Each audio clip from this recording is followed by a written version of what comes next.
इस्तकबाल है आपका हमारे यूट्यूब चैनल में। इस वीडियो में हम 30 जिस्म से मुतालिक इंग्लिश अल्फाज सीखेंगे।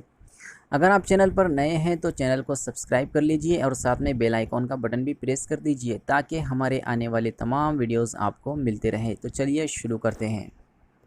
टखने, एंकल, कूल्हे, बटॉक्स, दाढ़ी, बियर्ड, ठोड़ी, ठुड्डी, चिन, पलके, आईलिड्स, मुट्ठी, फिस्ट, पेशानी, फोरहेड, जबड़े, जॉ, आंत, इंटेस्टाइन, गर्दन, नेक, पसली, रिब, अबरू या भवे, आईब्रो, कलाई, रिस्ट, नरखरा या हवा की नाली, विंड पाइप, कमर, वेस्ट, रग, वेन, हलक, थ्रॉट, जिल्द, स्कीन,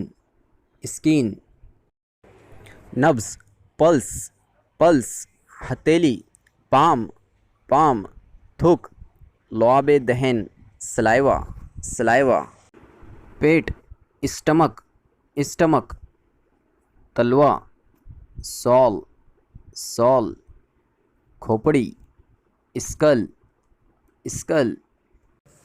तालू, पैलेट, नाफ, नावल, पट्टे, मसल्स, मूछे, मॉस्टेश, जिगर, लीवर, फेफड़े, लंग्स,